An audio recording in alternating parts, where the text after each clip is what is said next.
fardu berjemaah bukan semata-mata atas dasar kebaikan untuk diri sendiri.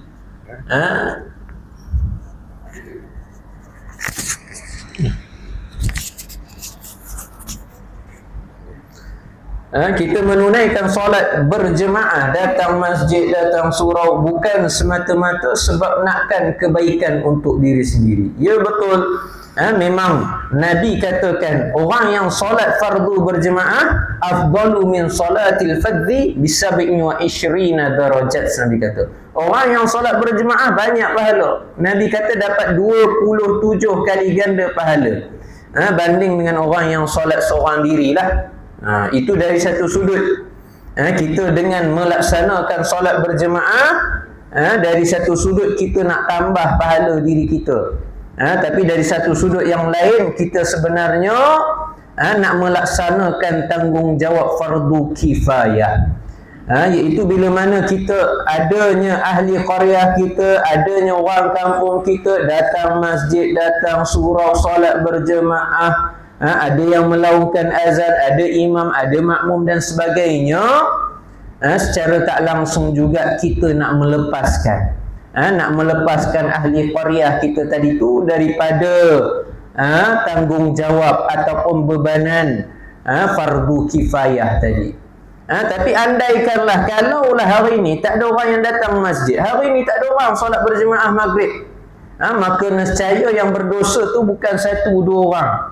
Yang berdosa tadi, yang menanggung dosa tadi adalah satu qaryah kita. Sebab itu baiknya ataupun untungnya kita yang hadir sama-sama menunaikan solat fardu berjemaah, pahala dapat. Dari satu sudut pahala dapat 27 kali ganda pahala Nabi kata. Yang itu dapat pada kita insya-Allah. Yang keduanya, kita juga menyelamatkan ahli qaryah kita tadi. Jadi kita setelah sebulan lah, saya andaikan maksudnya lebih kurang sebulan lah kita berhenti kita punya kuliah mingguan kita ataupun kuliah hadis kita. Hari ini kita nak lanjutkan dan kita teruskan, masih lagi dengan niat yang sama, kita nak mengejar kebaikan. Nabi kata orang yang mengaji hadis ni ba'athahu wa fi zumratil fuqaha. Nabi kata ngaji hadis ni nanti dekat akhirat dibangkitkan bersama-sama dengan para alim ulama. Kita hari ni mungkinlah orang biasa je, orang kampung. Kita ni orang kampung saja. Tapi dengan sebab kita datang majlis ilmu, datang dalam majlis hadis tadi, kita nak raih satu kelebihan. Tak apalah kita hari ni hidup dekat dunia orang biasa, tapi nanti harapannya di akhirat nanti nak dibangkitkan, dibangunkan oleh Allah di dalam syurga bersama dengan para alim ulama. So itu antara kelebihan orang yang mengaji hadis Nabi katakan tadi.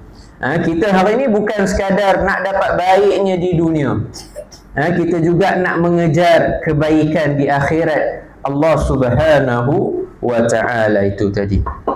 Kalau kita tengok sendirilah, agama-agama lain pun ramai je ataupun banyak je agama dekat luar sana yang percaya kepada kehidupan selepas mati, hari akhirat. Tanyalah orang Cina, kawan kita yang Cina, mereka tadi pun percaya adanya alam selepas kematian. Sebab tu kita tak hairan kalau kita tengok kawan-kawan kita yang berbangsa Cina tadi, ada saja kematian, apa benda pertama dia buat? Dia bakar duit, dia bakar apa lagi?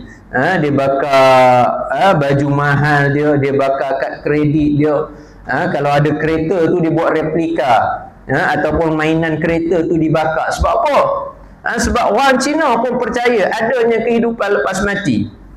Dengan anggapan dia bila dia bakar duit tadi tu, duit tu sampai kepada orang dah mati tadi, dia nak guna. Maksudnya orang Cina ni dia percaya dekat alam akhirat dia tadi pun nak pakai duit jugalah. Cuma tak tahulah dekat sana ringgit tu mahal ke murah dia. Tak tahulah sama ke tidak rate dia macam dekat dunia sini. Tapi itu kepercayaan dia. Sama juga. Sebab itu kita tengok kalau dekat Mesir sana ada mumia Firaun dan sebagainya. Kalau tuan-tuan ada peluang ziarah dekat piramid sana, Firaun tadi tu, dalam kubur dia tadi tu bukan ada mayat sahaja, bukan ada mumia sahaja. Sekali dengan ditanam dengan mumia tadi tu ada barang-barang kemas dia, ada barang-barang mahal dia, ada senjata-senjata dia, ada perhiasan-perhiasan dia. Sebab apa? Sebab mumia pun, Fir'aun pun percaya ada kehidupan lepas mati, dia kata. Nampak? Cuma apa yang membezakan kita orang Islam, tak samalah, of course lah, tak sama dengan kawan-kawan kita yang berbangsa Cina, tak samalah dengan Fir'aun. Jauh sama sekali lah. Yang mana kita orang Islam percaya ada akhirat, tapi nilai mata wang dia bukanlah dengan ringgit, dengan pahala yang kita kumpul hari ini. Hari ini tuan-tuan kalau kumpul pahala banyak, kita datang masjid, datang surau, baca Quran dan sebagainya, mungkin tak nampak lagi lah apa harga pahala tadi.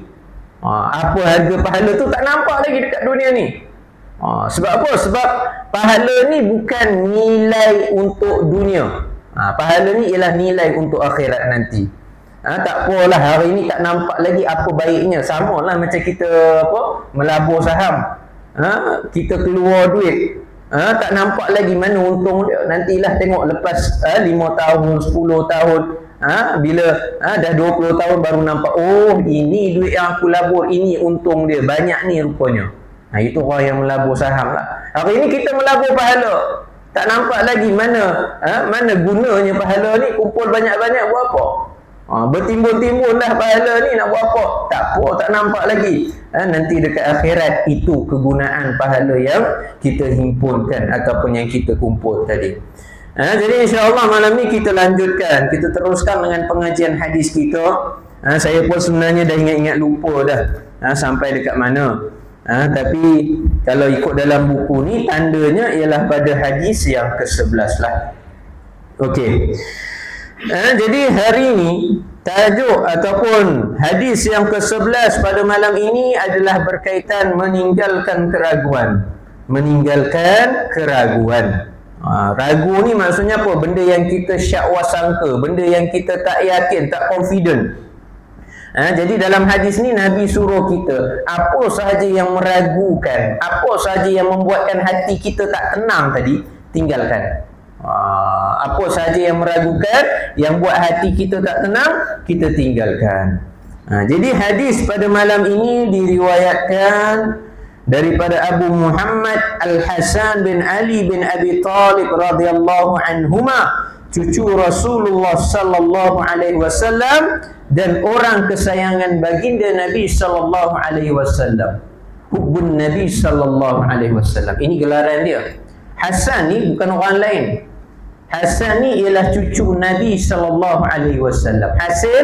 Hasil perkahwinan antara Sayyidina Ali kahwin dengan Fatimah, dapat anak Hasan dan Husain. Hasan dan Husain. Jadi Hasan ni ialah cucu Nabi. Yang mana kalau kita tengok banyak hadis-hadis menceritakan bagaimana rapat kasih sayangnya Nabi tadi itu dengan cucu-cucu dia. Hasan tadi itu sampaikan Nabi tengah khutbah atas mimbar. Kita hari ini kalau tengok khatib berdiri atas mimbar serius baca teks khutbah, tak boleh kena kacau, tak boleh kena usik baca khutbah, betul? Nabi tengah baca khutbah, tiba-tiba datang Hasan dengan Husain. Nabi turun. Nabi turun daripada mimbar, Nabi sambut Hasan dengan Husain. Nak kata punyalah sayang Nabi kepada cucu dia tadi, Hasan dan juga Husain tadi. Cuma Hasan Husain ni dia anak kepada Sayyidina Ali. Sayyidina Ali ni dia seorang yang sangat tegas dan seorang yang sangat serius, suka kepada seorang yang bersemangat untuk apa? Untuk berjihad. Ini bapa dia lah, ayah dia, Sayyidina Ali. Sayyidina Ali ni dia suka berjihad, dia ni semangat untuk berjihad. Sampaikan bila Hasan dengan Husain lahir, tahu apa dia bagi nama kepada anak dia? Dia namakan anak tadi tu Al-Harb. Harb ni maksud apa? Perang. Nampak? Punya semangat Sayyidina Ali tadi tu, dapat anak dia bagi nama Al-Harb. Al-Harb ni maksudnya apa? Perang. Nabi tegur, Nabi kata nak bagi nama anak ni, bagilah nama elok-elok sikit, Nabi kata. Maka Nabi sendiri yang ubah nama tadi. Nabi namakan anak kepada Ali tadi tu Hasan dan juga Husin. Jadi kalau orang tanya siapa bagi nama Hasan Husin, jawapannya ialah Nabi. Bukan Sayyidina Ali. Sayyidina Ali tadi dia bagi nama anak dia tadi tu Al-Harb, perang. Jadi Nabi kata, Nabi tegur, dapat anak, ini pun pelajaran buat kita lah. Kalau nanti yang dapat anak ataupun yang nak sambut kelahiran, bagi anak dengan nama-nama yang baik. Jadi Nabi namakan cucu dia tadi tu sebagai Hasan Husin. Apa maksud Hasan Husin? Iaitu orang-orang yang baik. Orang-orang yang baik. Hasan dan juga Husin. Cuma satu kelebihan Hasan ni, satu kelebihan Hasan yang tak ada pada Husin. Dua-dua ni adik-beradik, Hasan dengan Husin. Hasan ni satu kelebihan dia, pernah satu hari Umar bagi tahu dekat Sayyidina Ali, dengan nada dia tadi tu dia nak bergurau. Dia kata apa? Bi abi syabihu bin Nabi sallallahu alaihi wasallam laisa bi syabihin bi Ali, dia kata. Umar satu hari dia cakap dengan Sayyidina Ali, dia kata apa? Wahai Ali, aku tengok Hasan ni muka dia lebih kurang sama macam Nabi, tak ada pun rupa macam kau, dia kata. Sebab tu Sayyidina Ali dia gelak je lah. Maksudnya Umar nak kata Hasan ni muka dia sama macam datuk dia, muka dia sama macam Nabi, tak sama macam muka ayah dia. Muka Sayyidina Ali tadilah. Jadi itu satu kelebihan Sayyidina Hasan tadi. Dan Nabi pernah katakan bahawa Hasan dan Husin tadi apa? Al-Hasan wal Husain sayyidan syababan fil jannah. Nabi kata Hasan dan Husin ni ialah penghulu pemuda-pemuda di dalam syurga. Sebab itu kita tengok pengakhiran hayat Hasan dan Husin, dua-dua cucu Nabi ni dibunuh. Maksudnya mati syahid. Jadi ini Sayyidina Hasan bin Ali bin Abi Talib, orang yang meriwayatkan hadis ini. Jadi kita balik kepada hadis. Nabi Hasan tadi dia kata apa?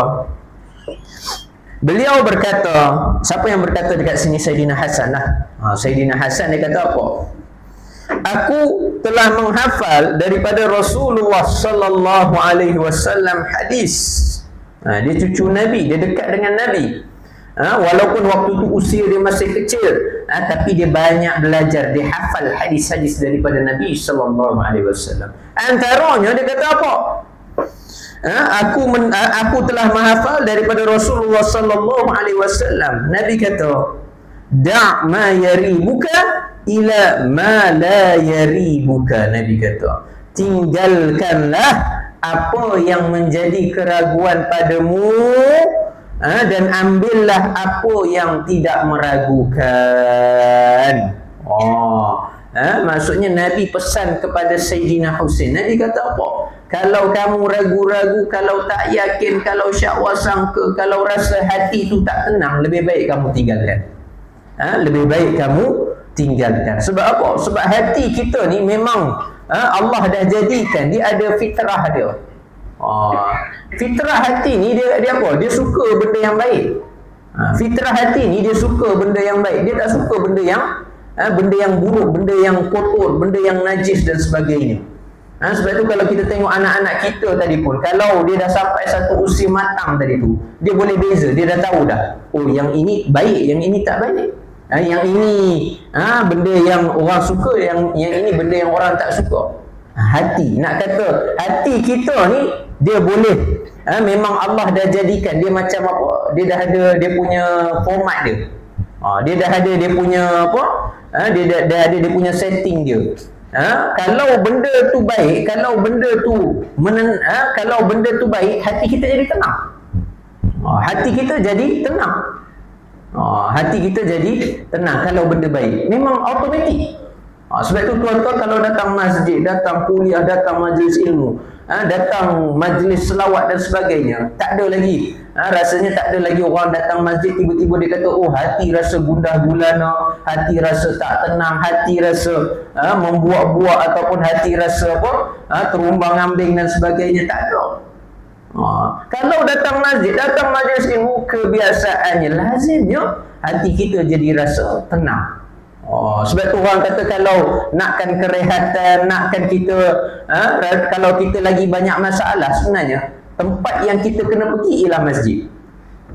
Kadang orang ni kalau dia banyak masalah, stres dan sebagainya, banyak kerja, dia akan kata apa?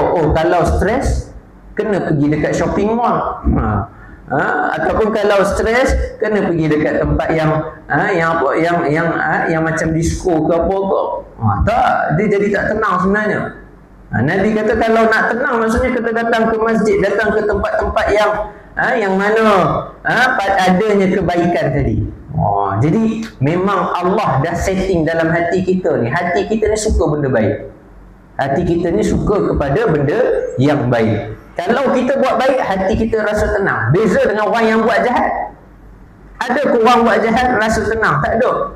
Walaupun dia seorang perompak yang profesional, kita kata. Dia dah biasa rompak bank contohnya. Dia dah biasa dah rompak duit orang dan sebagainya. Percayalah, walaupun dia sampai tahap kita kata perompak profesional sekalipun, dia tetap takkan rasa tenang. Hari-hari hati dia akan rasa gusar, hari-hari dia akan rasa tak tenang, dia takut nanti kena tangkap ke kantoi ke dan sebagainya, kena cekuk dan sebagainya, masuk penjara dan sebagainya, takut. Maksudnya apa? Hati kita ni kalau buat jahat confirm tak tenang. Hati kita kalau buat jahat confirm tak tenang. Jadi itu bagaimana Allah dah letakkan fitrah, setting dalam hati kita ni. Buat baik, hati tenang. Buat tak baik, hati automatik jadi tak tenang. Sebab itu dalam hadis lain Nabi kata apa? Fa inna sidqa tama'ninah wa innal kadhiba raibah. Nabi kata apa? Orang yang jujur, orang yang baik, maka hatinya sentiasa tenang. Nabi kata orang yang suka berdusta, orang yang suka menipu, automatik Nabi kata apa? Hati dia mula rasa tak tenang. Tengok, kalau kita ialah orang yang menipu. Kalau orang menipu maksudnya apa? Dalam hati dia akan ada rasa kegusaran, akan ada rasa satu kebimbangan bahawa takutlah nanti kantoi pula aku ni menipu, dia kata. Takut nanti terbongkar pula dia punya penipuan. Nampak? Maksudnya hati kita ni memang dia dah ada fitrah dia sendiri, dah ada setting dia sendiri. Memang Allah dah set up dia. Maksudnya kalau buat baik jadi tenang, kalau buat benda tak elok, automatik dia akan jadi tak tenang tadi. Pernah satu hari Nabi, ada seorang sahabat ni datang jumpa dengan Nabi, wahai Rasulullah. Ini kisahlah. Ada seorang sahabat dia tanya dengan Nabi, wahai Rasulullah, apakah itu albir, dia kata. Apakah itu kebaikan? Macam mana nak tahu benda tu baik ke tidak, dia kata. Macam mana nak tahu benda ni baik ke tidak? Macam mana nak tahu benda tu baik ataupun tidak? Nabi kata apa? Istafta qalbak, Nabi kata. Kalau nak tahu benda tu baik ke tidak, kamu berfatwa dengan hati kamu. Nabi kata. Sebab apa? Tadilah kita sebut benda yang sama. Hati kita ni dia boleh berfatwa, dia boleh tahu dah. Kalau hati tenang, confirm benda ni baik. Kalau hati tak tenang, confirm maksudnya apa? Benda ni ialah benda yang maksiat, benda yang tak elok. Orang nak datang masjid, ada ke orang nak datang? Tuan-tuan tadi, sebelum nak sampai ke surau, sebelum nak datang ke majlis ilmu, adakah kita tiba-tiba rasa tak tenang? Tiba-tiba rasa gundah gulana, betul ke? Confirm ke aku nak pergi ke masjid ni? Betul ke aku nak pergi ke surau ni? Tak ada. Hati kita tadi tu maksudnya apa? Rasa lapang je. Jalan pun rasa macam ini pengalaman biasalah. Kalau orang pergi masjid, orang yang rajin pergi surau pun dia tahu. Kalau dia nak pergi surau tu, kalau dia nak pergi ke masjid tu, dalam perjalanan pun dia dah rasa tenang.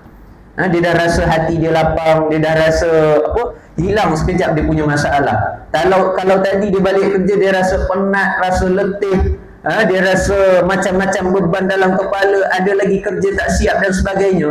Tapi bila dia nak berjalan pergi ke masjid, seolah-olah masalah tu dah tertinggal dekat rumah. Seolah-olah masalah tu dah tertinggal dekat rumah.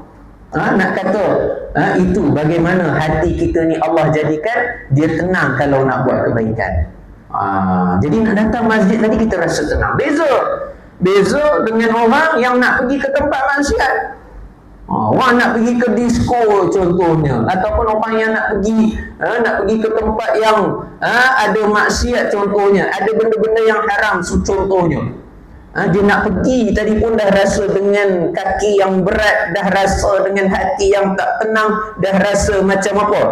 Macam apa? Macam gundah gulana dan sebagainya. Macam manalah nanti kalau orang kampung nampak aku pergi disco contohnya. Itu pun dah rasa tak tenang, betul tak?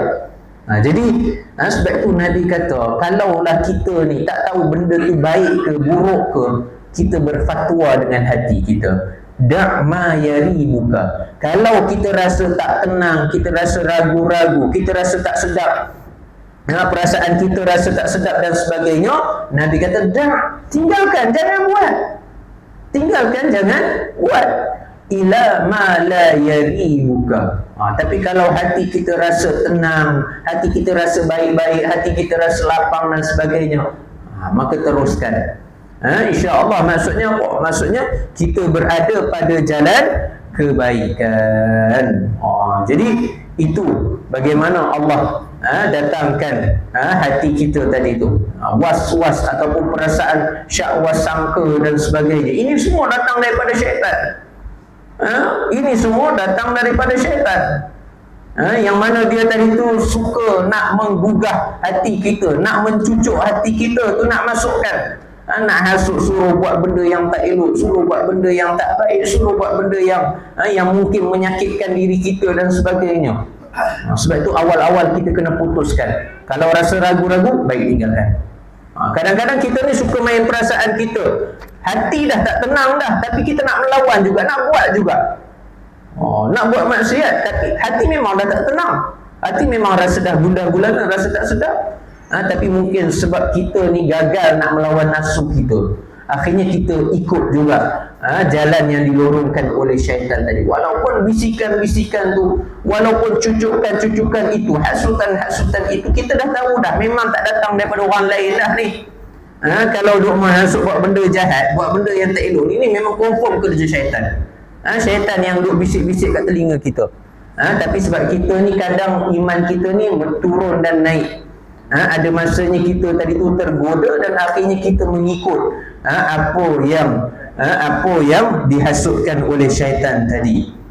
Jadi itu Nabi kata kita ikut apa yang menenangkan hati kita.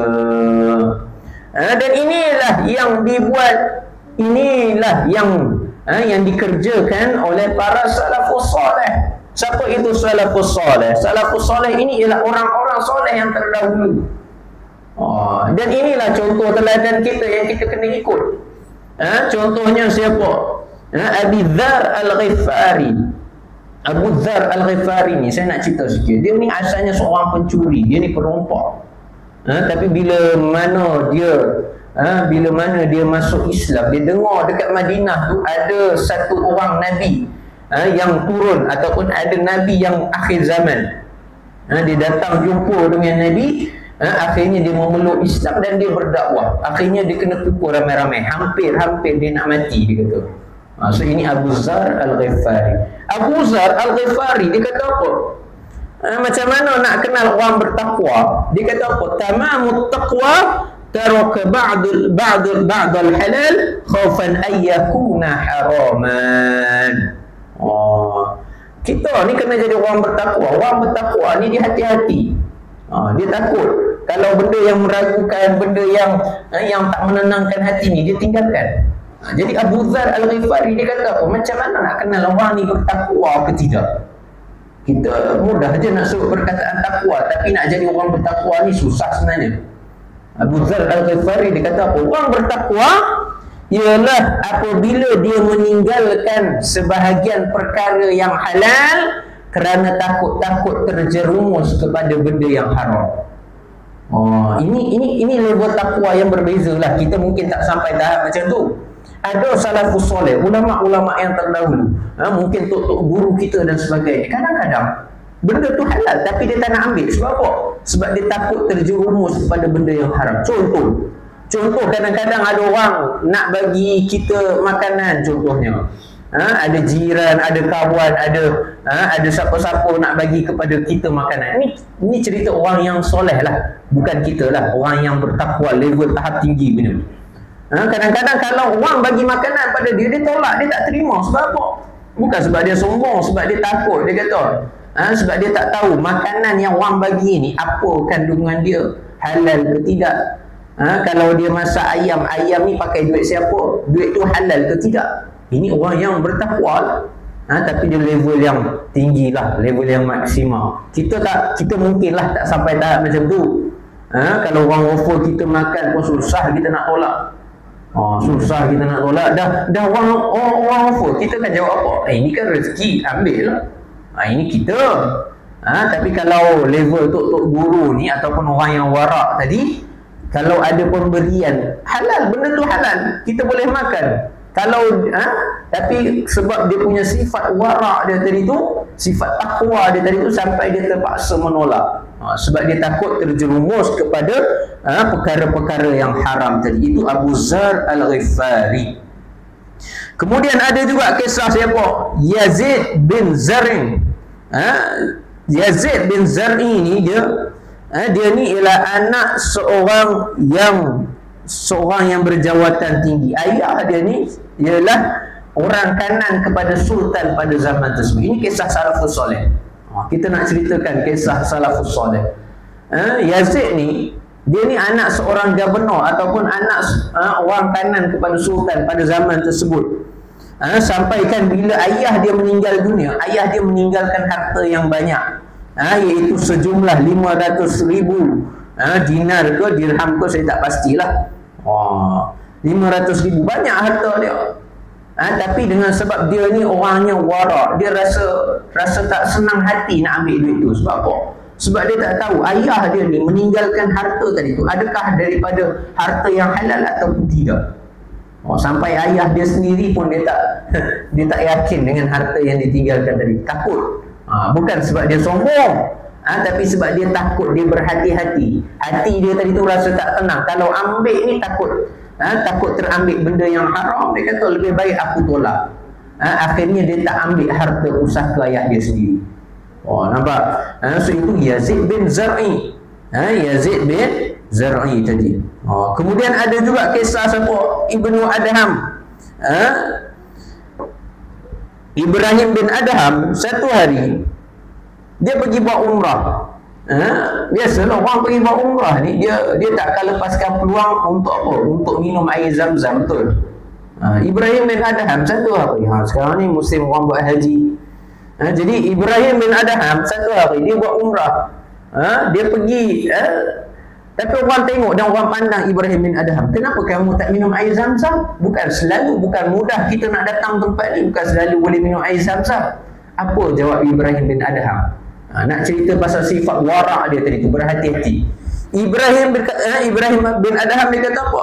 Lau kana li dalwan syarabtu, dia kata, kalaulah aku tadi bawa bekas sendiri, nescaya aku akan minum air Zam-Zam, dia kata.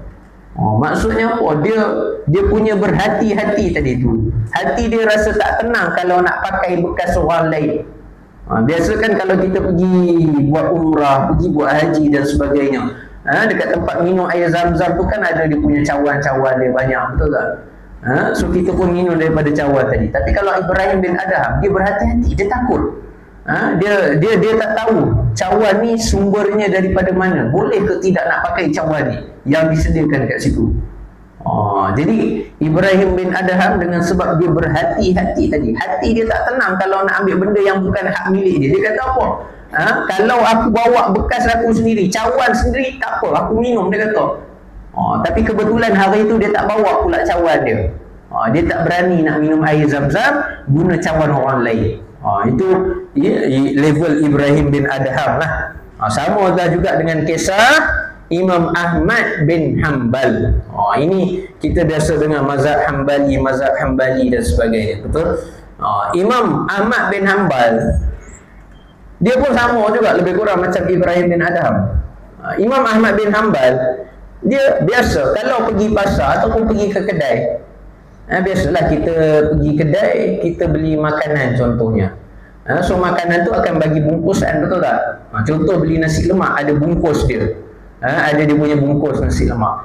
Tapi Imam Ahmad bin Hanbal nak kata dia punya warak dia tadi tu, takwa dia tadi, punyalah dia berhati-hati. Dia takut terjerumus kepada benda yang haram. Apa yang dia buat? Imam Ahmad bin Hanbal, kalau dia beli sesuatu daripada kedai, dia ambil barang yang dia beli, dia pulang balik bungkusan tadi. Kalau ada plastik, dia pulang balik plastik tu dekat tuan kedai tadi. Sebab dia kata apa? Dia kata, aku ni bayar makanan tu, tak bayar plastik. Padahal plastik ni kita dapat free je dekat kedai, betul tak? Tapi Imam Ahmad bin Hanbal ni orangnya orang yang wara', orang yang berhati-hati. Sampaikan kalau dapat plastik pun dia pulang balik. Padahal kita hari ni kalau beli barang dekat kedai dan sebagainya, kat supermarket dan sebagainya, kalau boleh nak dapat free gift tu, kalau dia bagi free gift tu lagilah kita berebut, nak dapat, nak ambil dan sebagainya. Tapi Imam Ahmad bin Hanbal orangnya bertakwa, orangnya wara' tadi, sampaikan benda yang meragukan dia. Dapat plastik pun dia pulang balik, dapat bungkusan pun dia pulang balik. Tak apalah, aku ambil isi dia je. Bungkusan ni kamu ambil balik, ni kamu punya, dia kata. So itu ialah gambaran salafus soleh. Bagaimana ulama-ulama terdahulu sangat berhati-hati, sangat berjaga-jaga dengan apa sahaja yang dia ambil. Dia takut terjerumus kepada benda yang haram, apa sahaja yang dia rasakan syubhat tadi. Sebelum ni pun kita dah ngaji satu hadis. Nabi kata apa? Famanittaqash syubhati faqad istabra'a lidinihi wa irdihi. Barang siapa yang berhati-hati, yang meninggalkan perkara syubhat, maka dia telah menjaga agama dan dia telah menjaga maruah dirinya. Itulah. Syubhat ni sama lah, benda yang kita syak wasangka, benda yang kita rasa tak tenang hati kita, tak pasti. Ini namanya syubhat. Sebab tu Nabi kata, kalau benda tu syubhat, afdalnya, baiknya tinggal, jangan ambil. Afdalnya, baiknya tinggal, jangan ambil. Hari tu Nabi bagi perumpamaan apa? Syubhat ni sama macam pengembala kambing. Syubhat ni sama macam pengembala kambing. Kita ada kambing 10 ekor contohnya. Satu hari kita nak bawa kambing kita tu tadi pergi makan. Tapi masalahnya apa? Kita bawa kambing tu makan dekat sempadan kebun kawan kita. Sempadan kebun kawan kita, tak masuk pun lagi dekat kebun kawan tu, betul tak? Ini nak cerita pasal syubhat. Nabi punya analogi, perumpamaan. Nabi kata apa? Orang yang syubhat ni maksudnya apa? Kita bawa kambing kita makan dekat sempadan. Dengar perkataan sempadan tu. Sempadan kebun kawan kita. Memanglah benda tu syubhat. Memanglah kambing tu dia makan dekat sempadan. Tapi kalau tak berhati-hati, agak-agak apa akan berlaku? Boleh jadi kemungkinan besarnya akan ada seekor ataupun 2 ekor kambing kita tadi tu terlepas pula, tiba-tiba masuk makan rumput dekat kebun kawan kita yang sebelah tadi. Itu kalau kita tak berhati-hati bawa kambing makan, takut terlepas masuk dekat kita punya kebun kawan kita. Sama juga orang yang tak berhati-hati pilih makanan contohnya, suka sangat ataupun gemar sangat makan makanan yang syubhat. Alasan sebab apa? Ini makanan rare punya, dia kata. Susah nak jumpa. Ni makanan daripada Korea contohnya. Saya kalau dekat sekolah ni, budak-budak ni dia suka makan makanan Korea. Maggi Korea lagi apa? Mami Korea apa lagi lah. Macam-macam lah makanan Korea. Kadang kita pun tertanya-tanya juga, adakah benda tu ada halal ataupun tidak. Kalau ada halal tak ada masalah lah. Tapi kalau tak ada halal ni, itu adalah syubhat. Mungkinlah kita kata syubhat, tapi takut kalau dah terbiasa, hari ni makan syubhat, besok makan syubhat, lusa makan benda yang syubhat lagi, tulat dan sebagainya, dah terbiasa makan makanan yang syubhat, takut nanti kita terbiasa dan akhirnya kita rasa tak bersalah makan pula benda yang haram. So itu. Sebab itu kita ni kena jaga hati kita. Apa sahaja yang kita rasa tak tenang, kita rasa ragu-ragu, kita rasa tak yakin, tak confident, lebih baik kita tinggalkan. Sebab benda yang tak confident ni biasanya datang daripada hasutan-hasutan syaitan. Hasutan-hasutan syaitan tadi. Jadi samalah juga dalam perkara-perkara yang lain. Bukan semata-mata makanan je. Tadi kita banyak cerita pasal meragukan ni, kita banyak cerita pasal makanan. Samalah juga dalam perkara-perkara yang lain. Contoh macam sembahyang. Kadang-kadang kita sembahyang tadi, kita apa, tengah sembahyang tiba-tiba kita ragu-ragu, tak pasti dah rakaat yang keberapa, 2 ke 3, 2 ke 3. Kita sembahyang maghrib sepatutnya 3 rakaat. Silap. Betul lah. Kita sembahyang maghrib sepatutnya 3 rakaat. Tapi kita ragu-ragu. Kita dah buat ke belum rakaat yang ketiga tu? Dah buat ke belum rakaat yang ketiga? Maka nak pilih yang mana? Adakah kita nak tambah rakaat ataupun kita terus habiskan saja? Jawapannya kita tambah rakaat. Sebab apa? Sebab kita ragu-ragu rakaat ketiga ni dah buat ke belum? Dah buat ke belum? Maksudnya kita ragu-ragu kan? Kita rasa tak yakin, rasa tak confident, syaitan dah cucuk-cucuk dan sebagainya. Akhirnya kita lupa, dah buat ke belum ya rakaat ketiga ni? Jadi nak hilangkan keraguan, ini satu kaedah juga. Kalau kita ragu-ragu, nak hilangkan keraguan tadi, afdalnya, baiknya tambah saja 1 rakaat, selesai masalah, tak apa. Kalaupun terlebih pun tak apa, tapi jangan sampai terkurang. Sebab apa? Sebab kita ragu-ragu tadi. Sebab tu Nabi kata, dak ma yaribka. Kalau ragu-ragu dah buat ke belum rakaat ketiga, kalau dah ragu-ragu dah buat ke belum, maka buang keraguan tu, tambah je 1 rakaat, selesai. Selesai masalah kita. Sama orang juga kalau apa, kadang-kadang ada orang yang bermusafir jalan jauh, kita ni biasa apa, buat jamak qasar dan sebagainya. Orang yang bermusafir lah biasa. Kalau kita musafir ni, orang nak musafir, nak jamak qasar, dia mesti sekurang-kurangnya 2 marhalah ataupun bersamaan 85 km lah lebih kurang. Jadi kita satu hari bermusafir, jalan jauh sikit lah. Bila bermusafir ni kadang-kadang ragu-ragu sikit. Sebenarnya kita punya perjalanan tadi 84 ke 85 km. Kalau nak buat jamak qasar kena 85 contoh. Jadi kita ragu-ragu. Boleh ke tidak jamak qasar? Boleh ke tidak jamak qasar? Jadi Nabi kata, dah mayari bukan. Buanglah. Kalau dah ragu-ragu, buang keraguan tu. Kamu solatlah macam biasa. Tak payah jamak qasar. Selesai.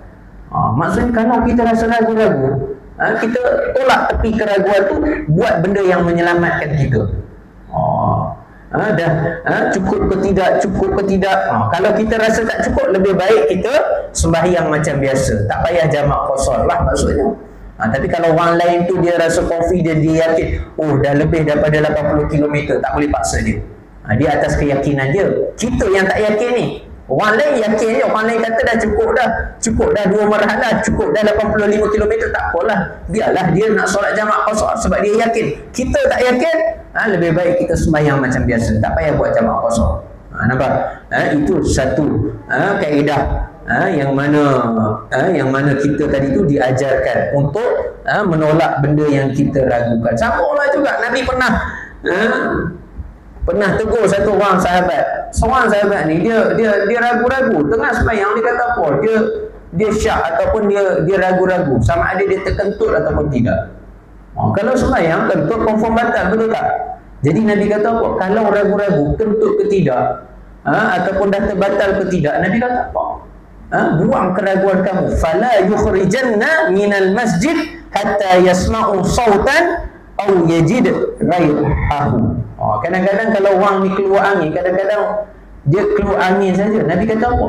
Kalau kamu tak confident sama ada kentut ke tidak, kamu cek dulu. Waktu keluar angin tu ada bau ataupun ada bunyi ataupun tidak. Kalau tak ada bunyi dan tak ada bau, anggap sahaja bahawa apa? Bahawa kamu itu angin kosong, dia bukan kentut lah. Maksudnya dia boleh sembahyang macam biasa. Itu kalau dia ragu-ragu. Ini satu kaedah, kaedah fiqh lah maksudnya.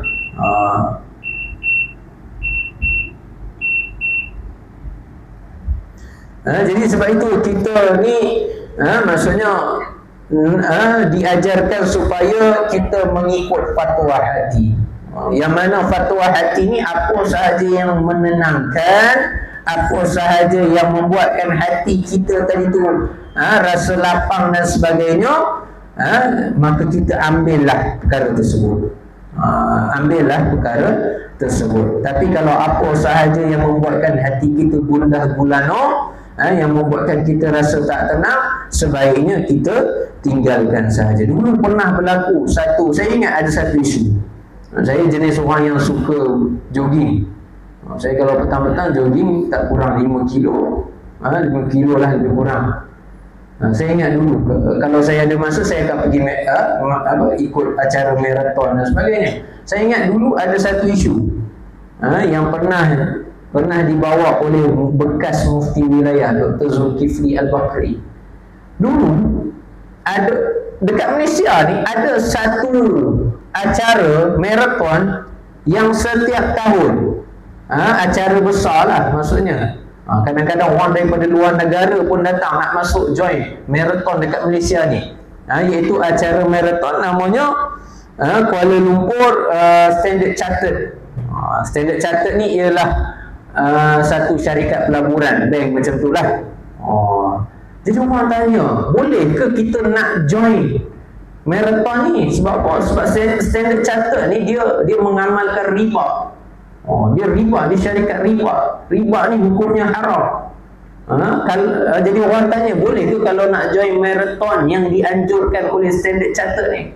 Jadi mufti wilayah waktu tu dia kata apa? Untuk keluar daripada keraguan, nak selamatkan diri kita, lebih baik jangan join. Lebih baik jangan ikut maraton tu. Sebab apa? Sebab kalau kita ikut, automatik secara tak langsung sebenarnya kita dah promote dah. Ataupun seolahnya kita dah bersetuju dengan riba yang dibuat oleh Standard Chartered tadi dia kata. Jadi sebab apa? Sebab yalah, kalau rasa ragu-ragu, takut kita tadi tu terjebak dengan promosi riba tadi tu, lebih baik kita tinggalkan, jangan buat.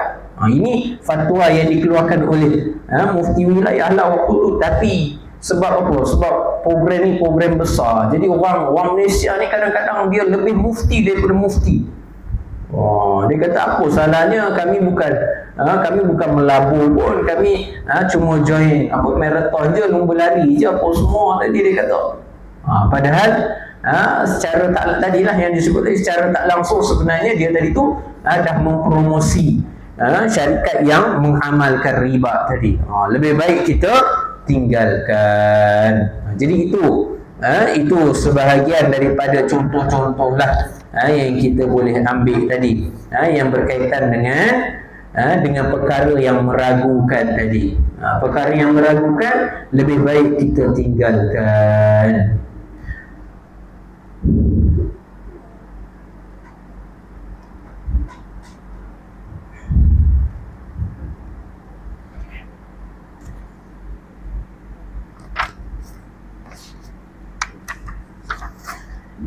Tadi kita sebut apa?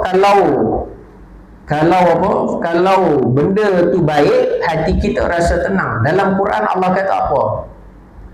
Faman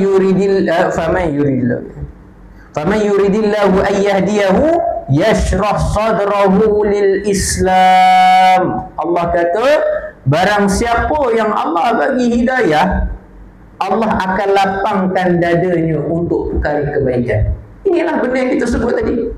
Kalau benda yang baik ni, memang Allah akan buatkan hati kita rasa tenang. Hati kita rasa apa? Rasa lapang, rasa luas, rasa senang je nak buat benda kebaikan tadi. So itu ialah kebaikan. Memang Allah kata Allah akan lapangkan dada. Tak ada lagi setakat ni, tak ada lagi orang yang buat baik dia rasa sakit hati, ataupun dia rasa takutlah nak sedekah. Ada ke orang macam tu? Takutlah nak sedekah, takutlah nak baca Quran, ada ke? Takutlah nak apa? Nak sembahyang malam, ada ke? Mungkin dia takut hantu lah kot. Bukan takut sembahyang tu, takut hantu je. Tapi nak kata apa? Maksudnya memang Allah kata, kalau kita nak buat baik ni, confirm Allah lapangkan dada kita. Rasa senang je, rasa tenang, rasa hati kita tadi tu hilang segala masalah. faman yuridillahu an yahdiyahu yashrah sadrahu lil Islam wa man yurid an yudillahu yaj'al sadrahu dayyiqan harajan ka'annama yas'adu fis sama. Allah kata, tapi kalau orang yang nak buat kejahatan ni, kalau orang yang nak buat kejahatan, Allah kata apa? Allah akan jadikan dadanya sempit, seolah-olah macam orang yang nak panjat gunung.